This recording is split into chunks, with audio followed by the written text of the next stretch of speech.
Hi, John.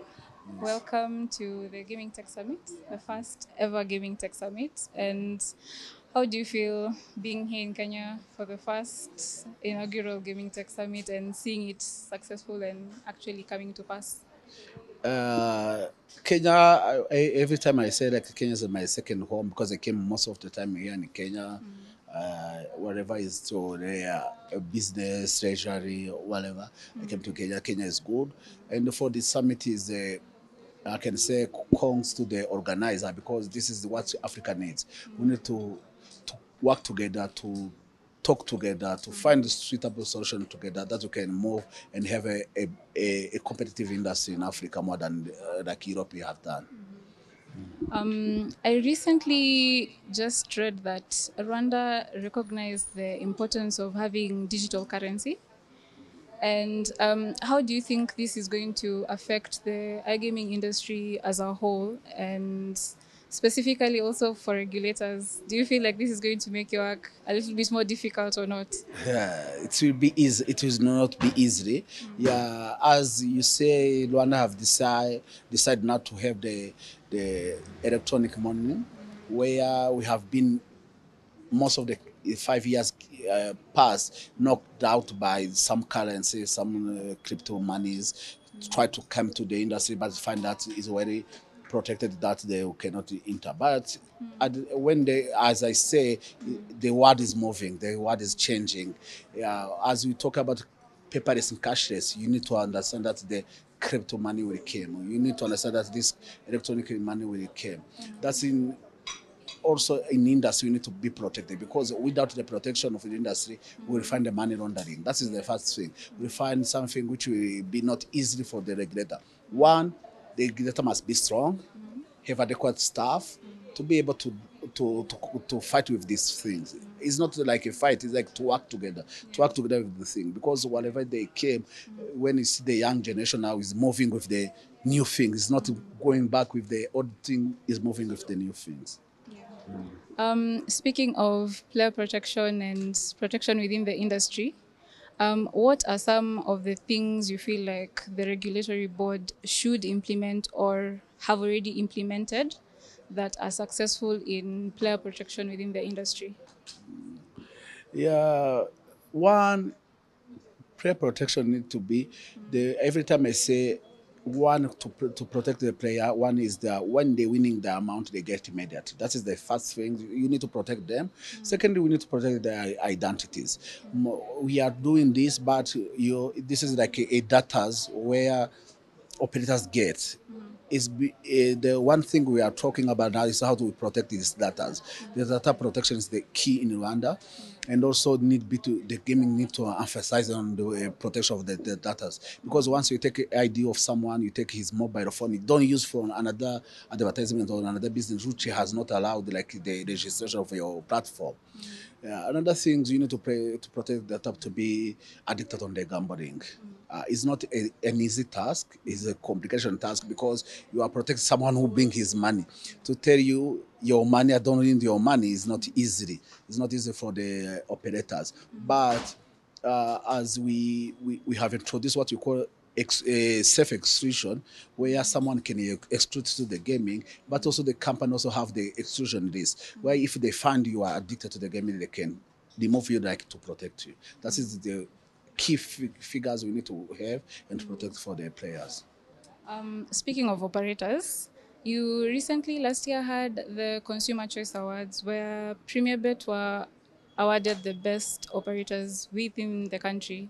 What are some of the things you feel that situated to the point where they're actually recognized for such an accolade, or what are some of the things do you feel like other operators could borrow from Premier Bet and emulate to get to that level? Yeah, most of the time when we talk about like a premier or other operators in the gaming sector in Rwanda, we are talking their fairness, we are talking their opening on the market, and also we are talking about how they are treating their players, how they are working with the employees, whatever they are doing.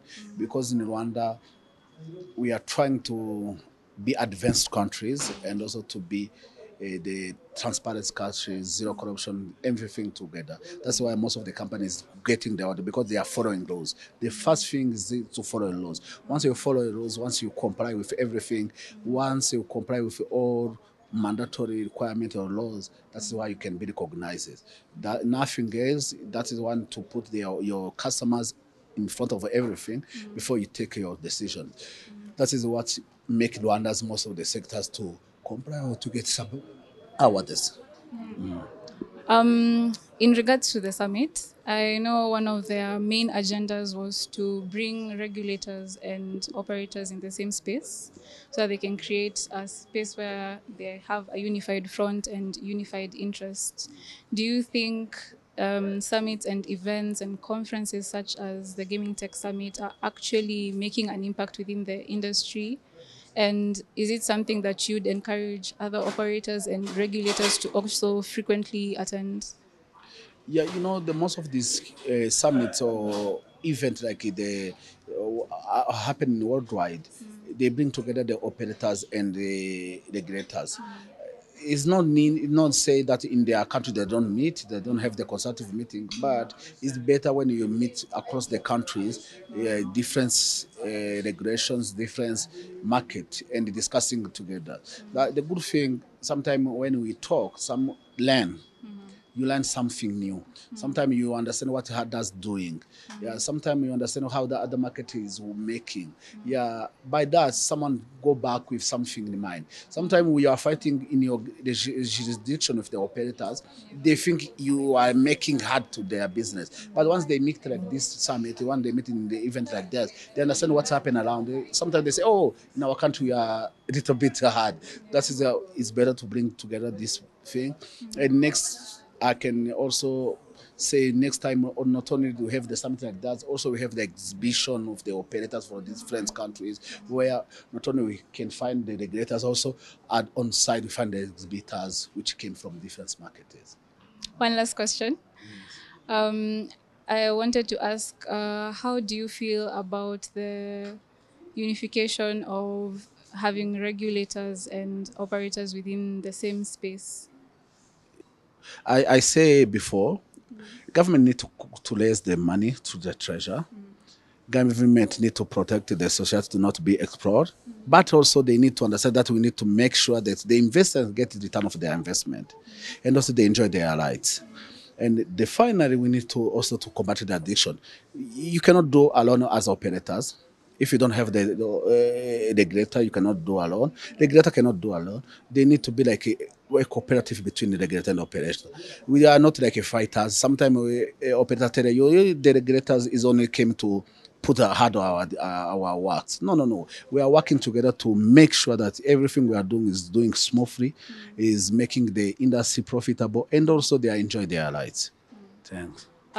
This final question, I definitely have to ask.